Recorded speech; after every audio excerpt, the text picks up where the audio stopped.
de façon toute particulière, vous tous présents, en dépit de vos nombreuses occupations. J'ai saisi cette opportunité pour réitérer mon soutien indéfectible au chef de l'État, son Excellence M. Antoine Félix Tshisekedi Tshilombo, pour qui je sollicite une protection sans mesure auprès du Très-Haut. C'est aussi une occasion pour remercier son Excellence Madame Marie-Thérèse Sombo Ayane Safi, la ministre de l'Enseignement supérieur et universitaire, pour sa vision éclairée et son leadership afin de consolider les acquis du chef de l'État dans le secteur de l'enseignement supérieur et universitaire.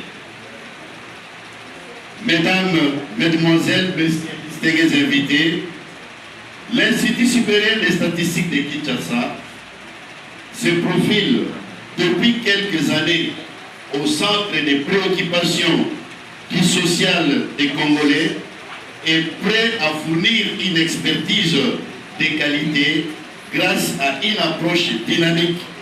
Il organise à son sein une section donc informatique de gestion à travers laquelle il est possible de créer de nouvelles technologies transformant ainsi divers secteurs de la société. Sciences commerciales et financières qui aident aux futurs gestionnaires dans la prise de décision en matière de gestion, marketing, finance et comptabilité.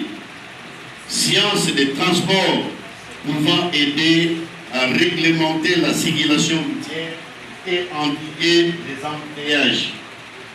Réseau et techniques de maintenance pour la formation des ingénieurs tout en garantissant la protection des données et l'efficacité organisationnelle. Sciences et techniques documentaires aide pour l'archivage de la documentation. Et il fallait à un moment, comme on dit, prendre les taureaux par les cornes et trouver des solutions. Le président était incompris dans sa démarche au départ. Le président de la République, c'est quelqu'un qui croit à la paix. Et donc, il se disait au début, on a 9 voisins. La RDC a 9 voisins. On ne peut pas bouger les frontières. On se bat, on est obligé, et on vivra avec tous ces 9 voisins. Donc il s'était dit, la stratégie, c'est la mienne. Qu'est-ce que je mets en place? C'est de vivre en paix, en harmonie avec tous nos 9 voisins. Sauf que, comme vous le savez, il y a une citation qui dit, pour danser, que ce soit la rumba, le tango, le feu, le zouk, il faut être 2, on est d'accord? Donc pour faire la paix, il faut que l'autre aussi ait cette intention-là, cette idée-là. Alors le président a pensé au niveau. Est-ce que vous m'entendez là derrière? Non, hein? Ah, désolé, c'est le micro. Hein. Je dois le pencher comme ça. Donc ce que je disais, c'est que nous avons 9 voisins et le président se disait qu'on pourra vivre en harmonie, en paix avec tous nos 9 voisins.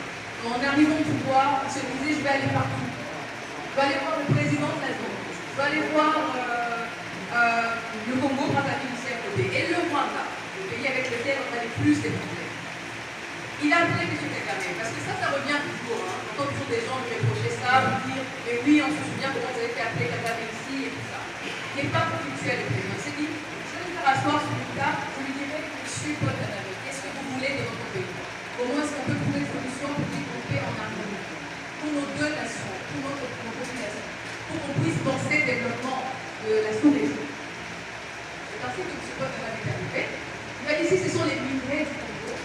On peut faire des choses communes. On rentre pas trop dans les détails. Il y avait des MOU, des accords qui avaient été signés à ce moment-là. Je me rappelle celle de Matoma, où on pouvait travailler ensemble pour éviter ce bain de sang, pour éviter que le sang de Congolais continue de couler, pour éviter ce prétexte-là du Rwanda de toujours envahir la RDC. Il avait semblé accepter. En tout cas, moi, j'étais là, je me rappelle même, c'est moi qui animais ces conférences.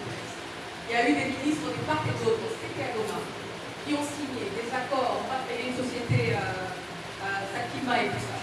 Et après, vous avez vu la suite. Ça ne peut pas lui plaire à M. Kagame que les choses se fassent dans la transparence. Parce que quelqu'un qui vole, qui profite dans l'illégalité, ne peut pas vouloir à ce que les choses se fassent de manière claire, officielle, publique. Donc ça ne l'arrangeait pas parce que pendant des décennies, il a pillé les ressources de notre pays pour construire le Rwanda. Aujourd'hui, on parle du Rwanda comme d'un modèle ici, on nous montre des belles choses, c'est au centre des communautés. C'est au prix de nos minerais, de nos minerais. On n'est pas là pour parler comme ça du Rwanda, on va parler de nous, de notre stratégie. C'est bien que vous compreniez. Donc le président a compris que ce n'est pas tout le monde qui est intéressé par la paix, par des solutions communes.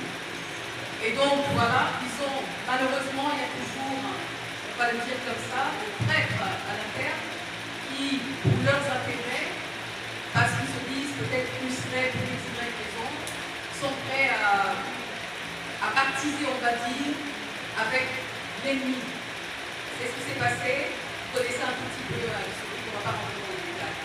Donc le pays, l'RDC, ne l'oubliez pas, nous venons de très loin. 3 décennies de conflit. Comme vous cherchez toujours à me rencontrer, c'est ce désir-là que nous avons aussi toujours cherché à rencontrer Maman Tina parce qu'on la voit qu'à la télévision. Vous avez suivi, la secrétaire de la coordination a bien martelé sur ça. Sinon, c'est vraiment un grand plaisir. Je pense que ça ne sera pas la dernière fois qu'elle vient nous rendre visite ici. Nous sommes des enfants orphelins.